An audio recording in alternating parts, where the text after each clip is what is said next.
नमस्कार, आप देख रहे हैं इंडिया वॉइस और मैं हूं आपके साथ पुष्पेंद्र चौधरी। बुलेटिन की शुरुआत करेंगे। शंकराचार्य अभिमुक्तेश्वरानंद सरस्वती का बयान एक बार फिर चर्चा में है। दरअसल गाय को राष्ट्रीय माता घोषित करने के लिए अभियान चला रहे अभिमुक्तेश्वरानंद ने राम मंदिर पर बड़ा बयान दिया है।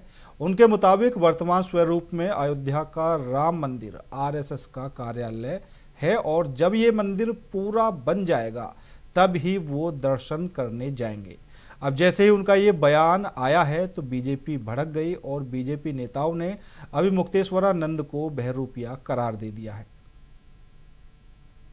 ज्योतिष पीठ के शंकराचार्य अभिमुक्तेश्वरानंद सरस्वती का बयान एक बार फिर चर्चा में है। दरअसल गाय को राष्ट्रीय माता घोषित करने के लिए अभियान चला रहे अभिमुक्तेश्वरानंद ने राम मंदिर पर बड़ा बयान दिया है। उनके मुताबिक वर्तमान स्वरूप में अयोध्या का राम मंदिर आरएसएस का कार्यालय है और जब ये मंदिर पूरा बन जाएगा तभी वो दर्शन करने जाएंगे। अब जैसे ही उनका ये बयान आया बीजेपी भड़क गई। बीजेपी नेताओं ने अभिमुक्तेश्वरानंद को भगवा चोला पहनकर जनता को भ्रमित करने वाला बहरूपिया करार दे दिया है कि अगर इतने सनातन धर्म की आपको चिंता है तो आप एक बार जरा, जो अयोध्या धाम में प्रभु रामलला का मंदिर बन रहा था, इन लोगों ने गोलियां चलवाकर से लेकर के और सुप्रीम कोर्ट ने एफिडेविट भी दिया कि भगवान राम यहाँ पैदा हुए हैं, इसका कोई प्रमाण नहीं है।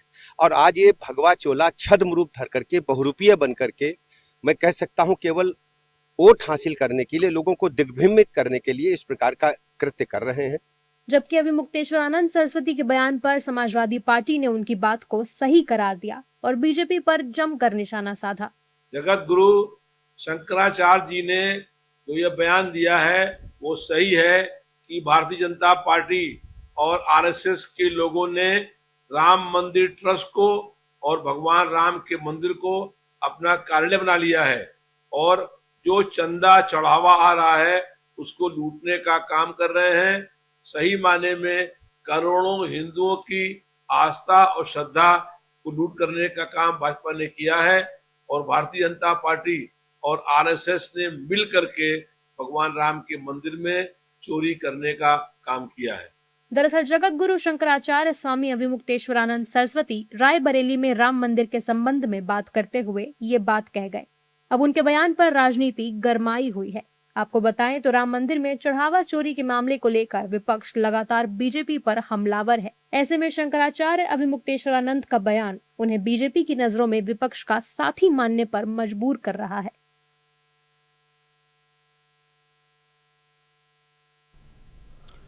अयोध्या के बाद अब मथुरा की बारी है। अभी नहीं तो कभी नहीं। जी हाँ, ये हम नहीं कह रहे, ये कहना है उन साधु संतों का जिन्होंने मथुरा में श्री कृष्ण जन्मभूमि पर कार सेवा का ऐलान कर दिया है और इस काम के लिए बाकायदा तारीख भी तय कर दी गई है।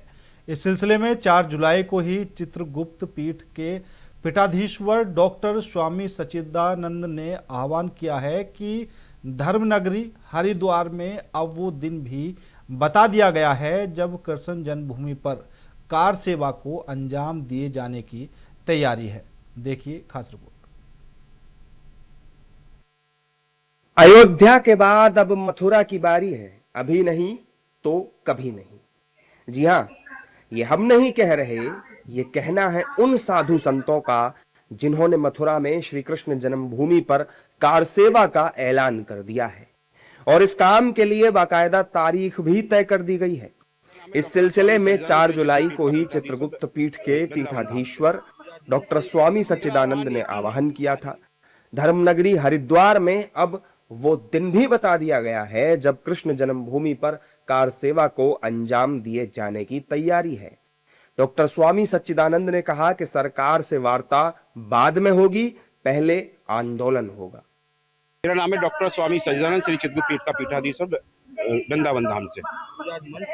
मेरा आह्वान एक ही है, आज नहीं किया गया, मन से 4 जुलाई को ही हो चुका है और इस यात्रा लगभग चल रही है। 9 अगस्त की हमने डेट प्रिपेयर करी है। 9 अगस्त को कार सेवा करने जा रहे हैं ब्रज में। संतों का भरपूर समर्थन मिल रहा है, संत महापुरुषों का आशीर्वाद भी मिल रहा है और समर्थन भी मिल रहा है। भगवान श्री कृष्ण को विराजमान करना, इसी के लिए संकल्प लिया गया। जैसे रामलला विराजे ऐसे भगवान श्री कृष्ण भी अपने उसी स्थान पर विराजेंगे जहां उनका जन्म हुआ था। पूरे ही देश से आ रहे हैं, लाखों की संख्या में संत महापुरुष आ रहे हैं। राम मंदिर के हाँ बिल्कुल, पूरी तरीके से समर्थन दिया है उन्होंने और पूरा सब लोग साथ रहे। सरकार से कोई वार्ता नहीं, सरकार से वार्ता तो बाद में होगी, पहले आंदोलन होगा।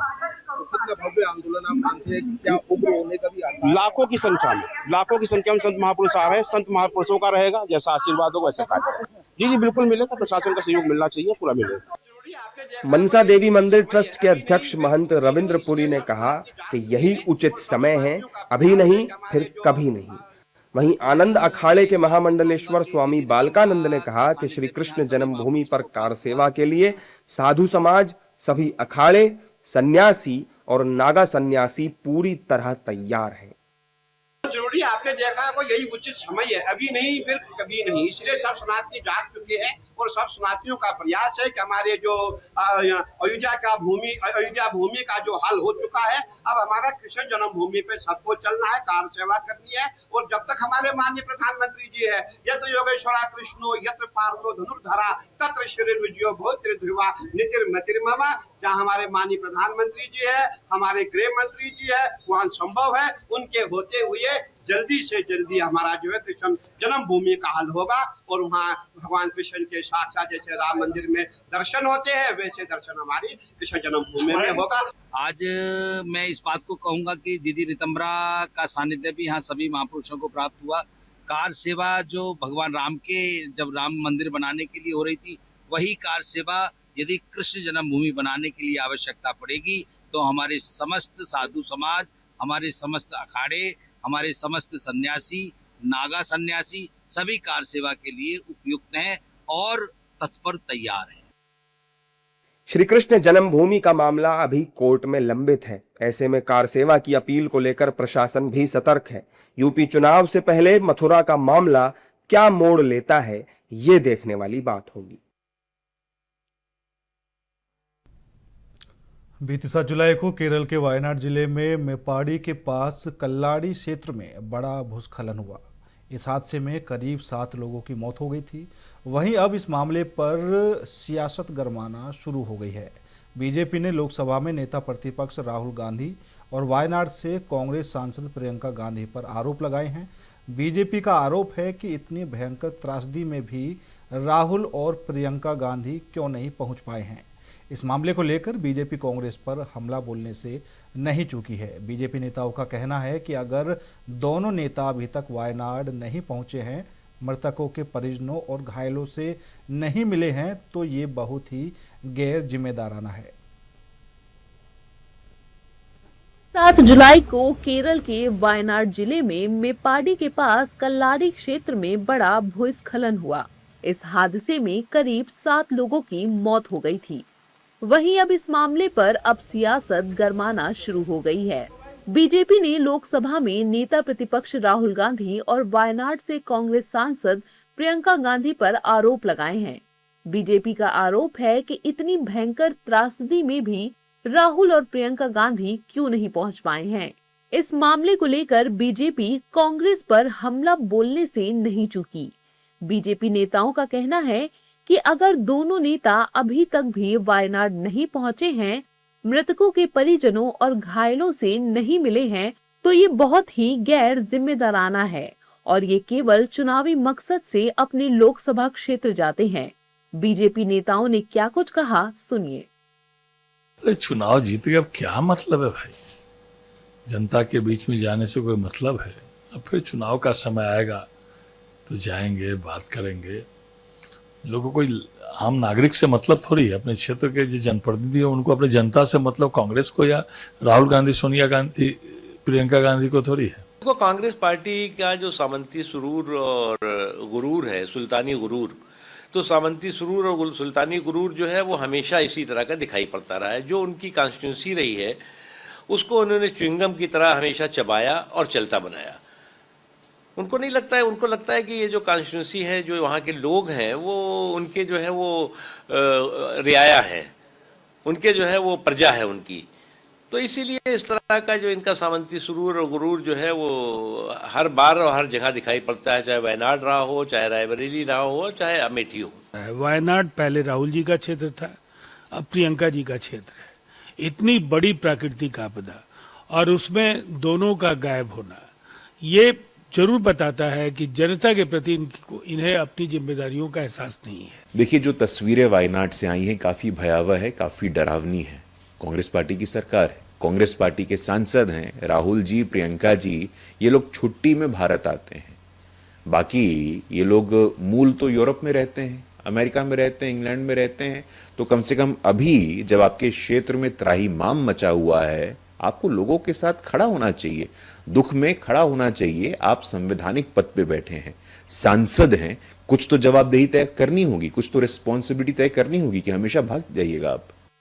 वायनाड त्रासदी के बाद राहुल प्रियंका के नहीं पहुंचने पर बीजेपी हमलावर है। ऐसे में कांग्रेस नेता अपने मुखिया के बचाव में उतरे हैं। कांग्रेस नेताओं का कहना है कि अगर कोई प्राकृतिक आपदा आती है तो वीआईपी का दौरा क्यों होना चाहिए। अभी केरल में सरकार राहत कार्य कर रही है और उन कामों में रुकावट डालने की कोई जरूरत नहीं है। राहुल गांधी और प्रियंका गांधी वहां जरूर जाएंगे। Now, there is a fundamental question. If there is a natural disaster, why should there be a VIP visit? There should be a VIP visit only to flag the concerns of the people, of the victims of a natural disaster to the government. If the government is not doing enough, if the government is showing insensitivity. Right now in Kerala, the government is not showing any insensitivity. The relief measures are going on. There is no need to disrupt those relief measures. So people who are questioning the absence of Priyanka ji or Rahul ji need to realize that VIP visits are meant to flag the links, the missing links. नहीं पहुंचेंगे वहाँ पे, देखिए landslide हुई है, वहाँ पे जाएंगे, पूरा प्रोटोकॉल लगेगा, सिक्योरिटी वाले इतने सारे लगेंगे उनके पीछे, तो फिर काम वहाँ पे बाधित होगा। तो संज्ञान में है, सोशल मीडिया के माध्यम से पोस्ट किया हुआ है और जो है जब थोड़ी सी सिचुएशन नॉर्मल होगी तब जाएंगे। तो हो सकता है नहीं होंगे, देश में बाहर कोई ये में कार्यक्रम में गए होंगे, लौटेंगे तो जरूर जाएंगे। इतना सेंसिटिव तो हैं राहुल जी और प्रियंका जी कि ऐसा हो ही नहीं सकता है कि वो लोग नहीं जाएं। बता दें कि वायनाड में हुई लैंडस्लाइड निर्माणाधीन अनाक कंपोइल कल्लाडी मेपाडी सुरंग परियोजना यानी कि टनल प्रोजेक्ट के स्थल पर हुआ था। लगातार हो रही भारी बारिश के कारण मिट्टी खिसकने से ये दुर्घटना हुई, जिसमें जानमाल का नुकसान हुआ। इस लैंडस्लाइड में करीब 7 लोगों की मौत हो गई थी। वहीं अब राहुल गांधी और प्रियंका गांधी के वायनाड न पहुंचने को लेकर सियासत पूरी तरह गर्म है।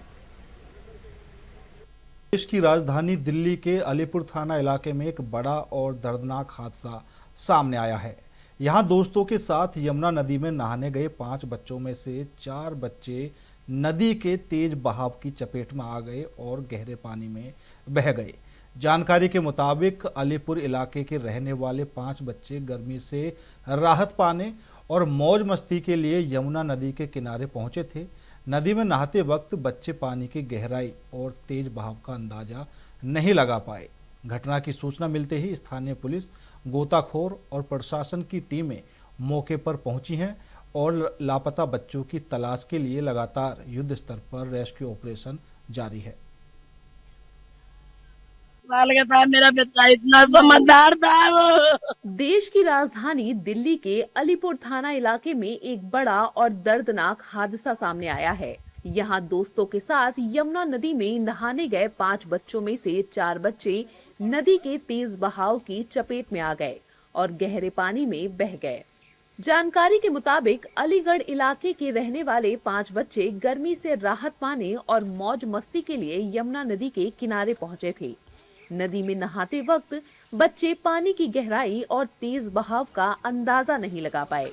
घटना की सूचना मिलते ही स्थानीय पुलिस, गोताखोर और प्रशासन की टीमें मौके पर पहुंच चुकी हैं और लापता बच्चों की तलाश के लिए युद्ध स्तर पर रेस्क्यू ऑपरेशन चलाया जा रहा है।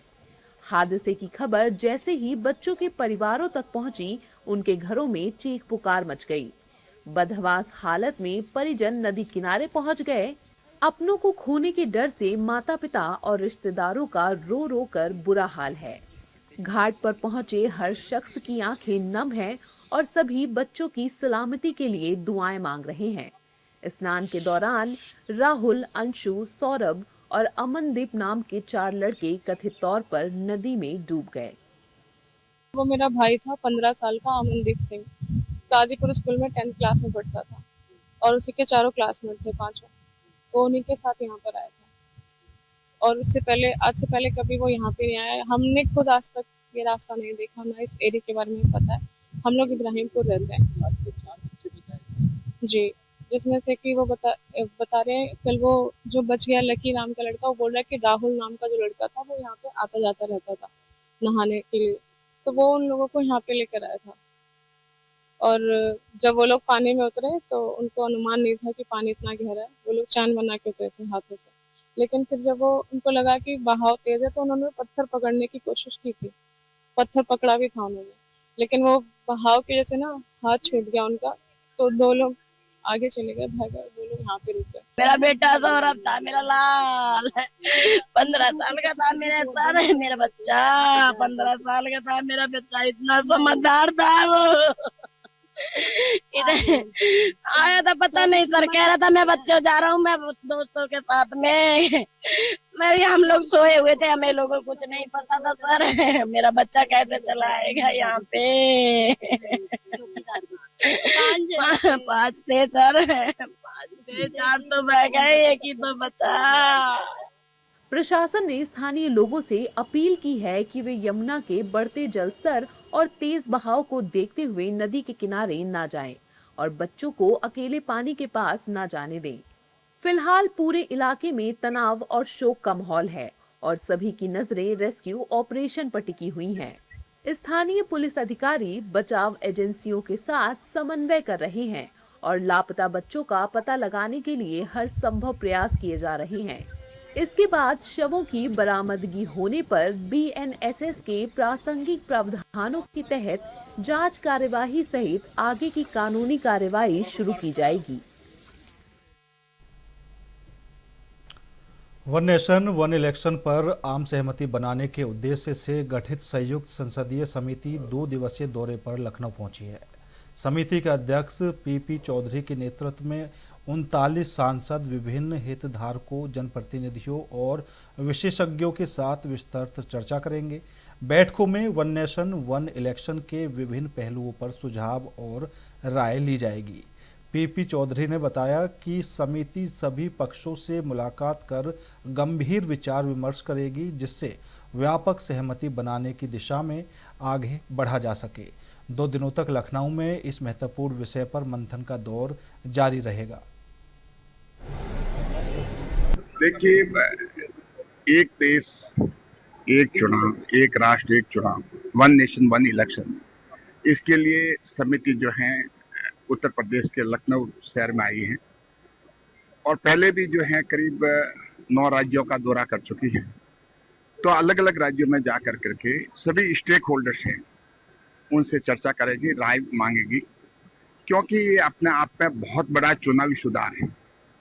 देश आज़ाद होने के बाद में कि देश में अलग अलग लोकसभा और विधानसभाओं के चुनाव होते हैं, एक साथ चुनाव कराने के लिए आम जन की, सिविल सोसाइटी की, सरकार के अधिकारी जो है उनकी और पब्लिक रिप्रेजेंटेटिव है, इलेक्टेड हों या पॉलिटिकल पार्टीज हों और इंडस्ट्रीज, सबसे राय ली जाएगी कि उनकी राय इस मामले में क्या है। उसके बाद में कमेटी जो है उस पर मंथन करेगी और अपनी राय बना करके लोकसभा को अपनी रिपोर्ट देगी। आगरा कैंट रेलवे स्टेशन पर RPF और डिप्टी SS के बीच विवाद के मामले में बीजेपी सांसद राजकुमार चाहर DRM और RPF कमांडेंट पीड़ित परिवार से मिलने पहुंचे। सांसद ने कहा कि केवल माफी या निलंबन से काम नहीं चलेगा, दोषियों पर मुकदमा दर्ज होगा और उन्हें आगरा से भी हटाया जाएगा। उन्होंने RPF कर्मियों के साथ बाहरी लोगों द्वारा मारपीट की भी निष्पक्ष जांच कराने की बात कही है। पीड़ित महिला के साहब ने आदेश दिया था कहने पर सांसद नाराज हो गए और आदेश देने वाले का नाम पूछा। सांसद का आक्रोशित वीडियो सोशल मीडिया पर वायरल है।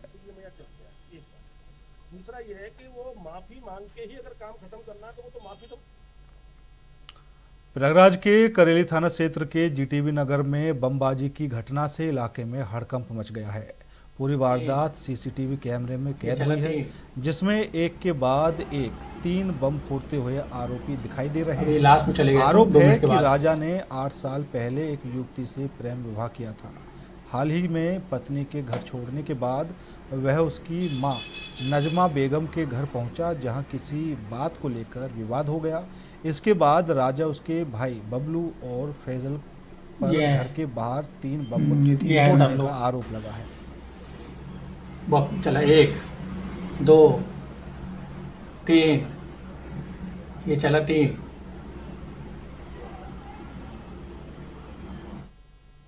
कोचिंग विवाद मामले में पटना सिविल कोर्ट से खान सर को जमानत मिल गई है। इसके साथ ही उनके 3 अन्य स्टाफ सदस्यों को भी अग्रिम जमानत मिल गई है। वहीं हवाई फायरिंग के आरोप में नामजद सुरक्षा कर्मियों को नियमित जमानत दे दी गई है। रोशन आनंद पक्ष की ओर से खान की जमानत का विरोध किया था। खान सर को कोचिंग विवाद मामले में कोर्ट से बड़ी राहत मिल गई है। पटना सिविल कोर्ट ने फैजल खान उर्फ खान सर को अग्रिम जमानत दे दी है।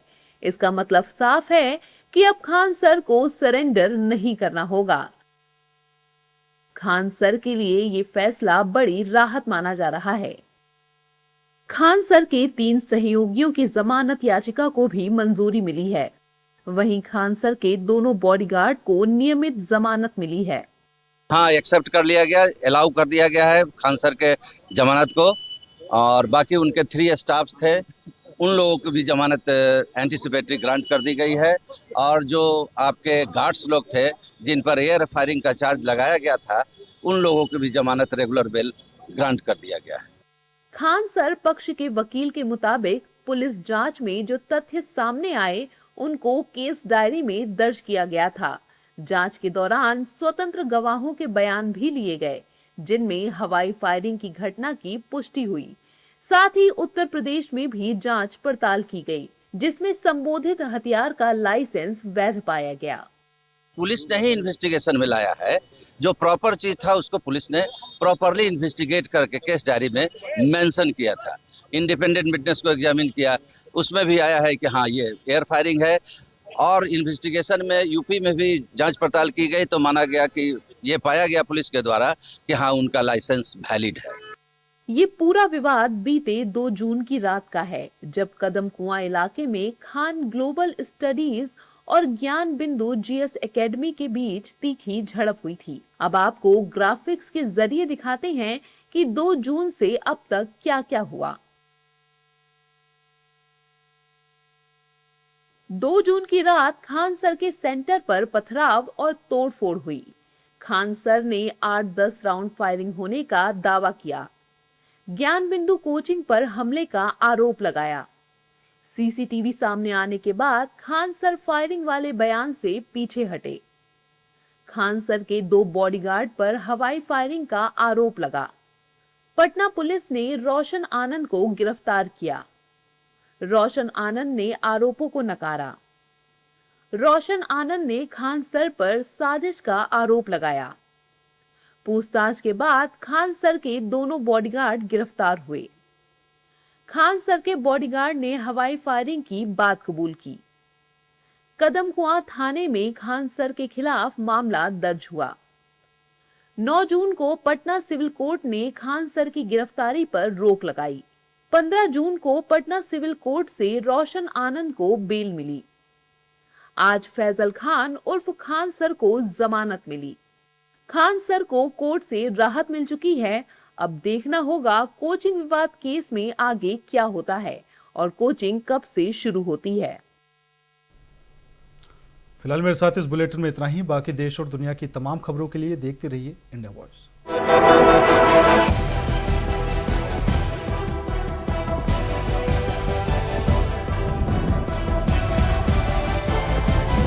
इंडिया वॉइस, आपकी सोच, आपकी आवाज।